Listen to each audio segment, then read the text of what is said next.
Balanced media is probably our nation's greatest challenge right now. If you're looking forward on a decades basis, not a year's basis, freedom of speech, direction of media.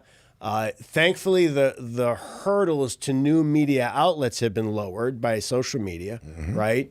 So somebody can start their YouTube channel as long as YouTube will carry them, and so there's but people YouTube can won't. write. YouTube won't. I mean, I know. You but probably people walk can write. Prager University. There are certain issues or episodes of Prager University that have been blocked. They blocked. Yeah, remarkable. Right. Right. So that. Somewhere, I hope we find normalcy with that as well. But we're not going in the right direction with this newly launched Disinformation Governance Board. Yeah. Right? That Biden announced. It's going to be part of the Department of Homeland Security. And what does that mean? What is their job? The Disinformation Government Board. They're going to decide what is disinformation. Yeah. And if it's disinformation, they're going to claim that it's harmful and therefore can be censored, right? So freedom of speech is going away. The left is trying to do away with freedom of speech, and they're going to do it because we all know there are limits to freedom of speech. You can't be in a theater and yell fire because it could cause harm to people, right? You can't incite people to violence, I think, under freedom of speech. So there are certain very narrow limits, but now they're going to claim that if you say the COVID vaccine doesn't work, you're risking people's lives. Because if you say that, people may believe it and not take the vaccine and therefore die. Therefore, you can't say that. So putting the government in charge of what is disinformation is extremely dangerous. It's right out of 1984, out of the book George Orwell's famous book 1984, where they had a Department of Truth and where they determined what is truth. So the good news is it will not survive a Republican majority. That's the good news. This to me is a stunning development. I'm stunned. It won't survive a majority. I don't think it would survive a Republican majority in its existence. Just in the House? Yeah. Well, it might take the House and Senate, but I think between the ability to call hearings and to hold the administration's feet to the fire and to sort of lift the veil on this, I don't think it would survive a Republican majority. I'm hopeful that it would not. I should not be surprised by this and the way this has come about in the last couple of weeks. I suppose I should not be surprised, and yet I am. I'm surprised that they've come forward with this in such a direct way, with such a buffoonish, proven leftist with such problematic rhetoric in her past that is going to head this thing, okay? That they are this brazen. It shouldn't surprise me, and yet I am a little bit stunned. And I'm not sure who's in the driver's seat of this administration, but I don't think this is going to survive the next couple of years because and whatever tests come on this down the road, they won't survive this court. They shouldn't survive this court. They shouldn't survive a court of 9 liberal justices, but they might. But look how long it takes to adjudicate these things through the judicial process. And meanwhile, they'll be shutting people down and saying, no, you are now, that's hate speech and that's not allowed. They may well. Right? They may well. It is deeply troubling to me. Deeply troubling. Yeah. And I think it's going to survive because young people today, and I've seen various YouTube videos where people are going around and asking them, and they say hate speech shouldn't be allowed. Hate speech shouldn't be allowed. That's exactly why we have freedom of speech. It's not so you can say that it's a sunny day when it's a sunny day. Yeah. We have freedom of speech so you can say outlandish things. Outlandish things. Doesn't matter if it's true, not true. You have the right to say it. And now the current generation of young people have been taught that if you hurt somebody's feelings, it's wrong and you shouldn't say it. And then whose feelings are we going to measure it by? Yeah. By the way, I fundamentally agree that it's not right to hurt somebody's feelings at the baseline level. But the issue is, in our country, you're allowed to hurt somebody's feelings. What you're not allowed to do is go out of your way to physically harm somebody or to incite violence and various things and so forth. young people have a tendency. Our campaign is so full of young people. We have so many 20-somethings. You'll get a kick out of watching our campaign unfold in full. Right now we're in primary mode, but in full in the next few months, Dr. Bob. And it's so full of young people. And what you notice with young people is their immediate answer on things comes from the heart quite quickly. It doesn't come from the head, okay? And that's a credit to them and their upbringing and whatnot, right? But then when you get behind it a little bit and engage their brain and give them a couple of examples of what could be considered hate speech and not hate speech, they sing a different tune. Young people today, there's a little libertarian streak in them. We do a lot of door knocking.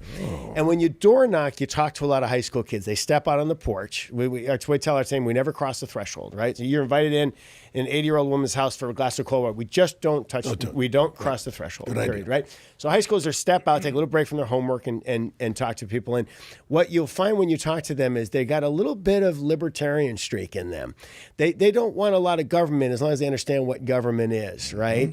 And that's a little bit refreshing. I think our young people are more, I guess my point is, I think our young people today are more conservative than they realize.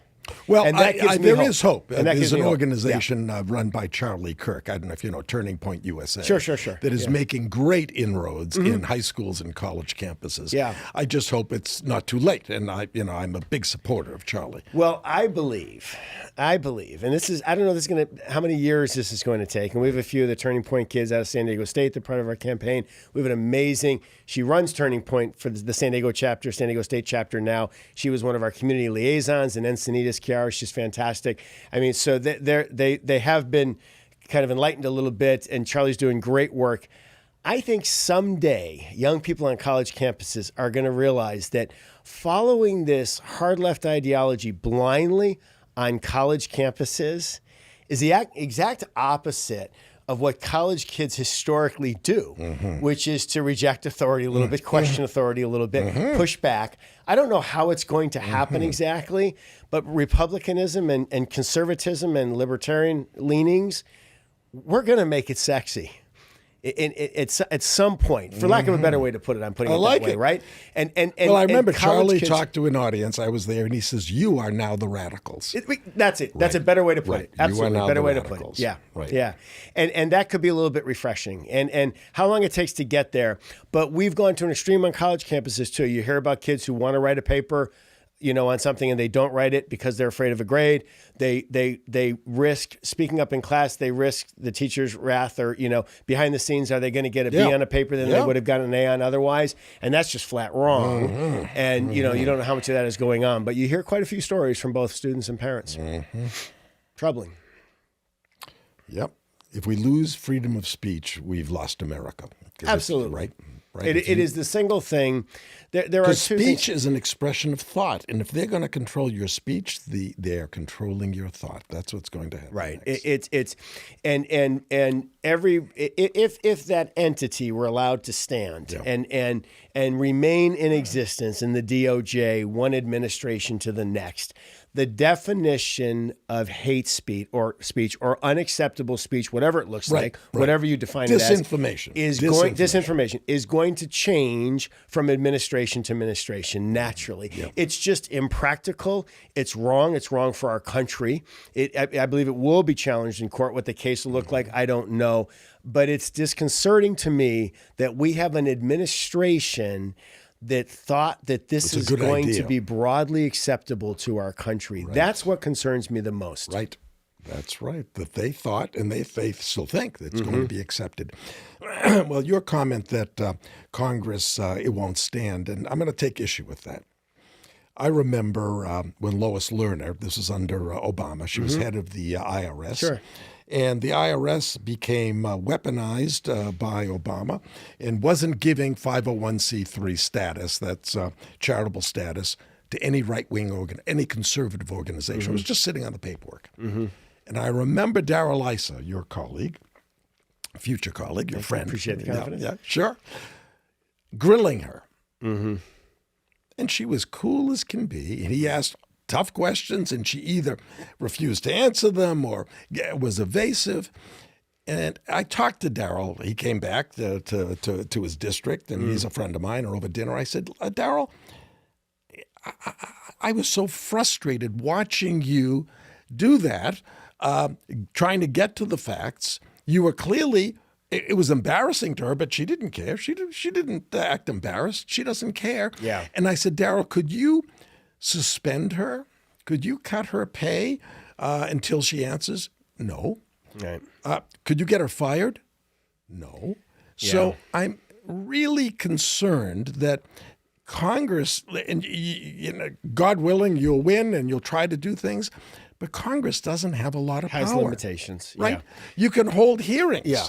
And so we have a lot of conversations with conservatives who wonder why this doesn't get prosecuted, that doesn't get prosecuted. Why aren't people made aware of this, made aware of that, right? For sake of time, I'll skip all the examples. And what I tell them is generally you need one of the two Ps, okay? You need a prosecutor, a willing prosecutor, or you need the press. Mm-hmm. Okay? I see. Yeah, to make something happen. That's very good. And the conventional mainstream press, it would appear that we've lost a little bit. They've lost objectivity. Okay, so that limits. They're a mouthpiece for the left. Yeah, it's in varying degrees, but broadly speaking, you're right. And then the prosecutors, so many of them in varying roles now have become so political that you wonder there, what's going to be right there. So it's hard to know what hope there is for some of these things because the progressive movement, the hard left, is so substantially playing for keeps.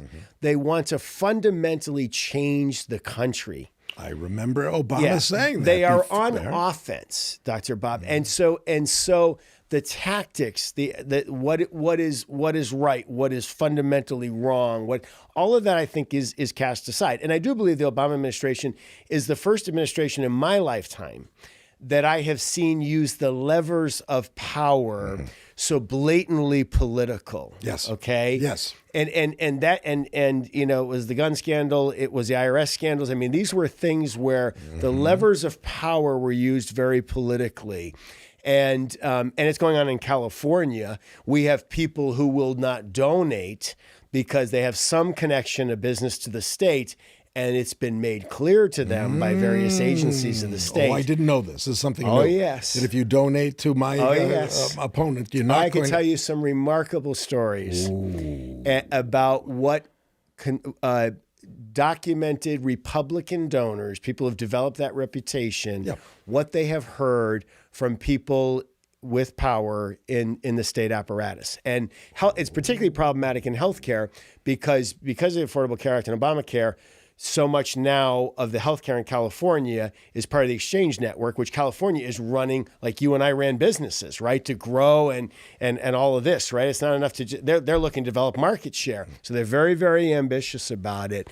And that's, I don't know, that's a first for our country, but we're going down a path now where the hard left is operating as though the ends justify the means. That's right. You look at anything in history, Dr. Bob, and when powerful, influential people think that way, they're so right about their way that the end justifies the means, that is never a good thing. And it's never a fair and just thing.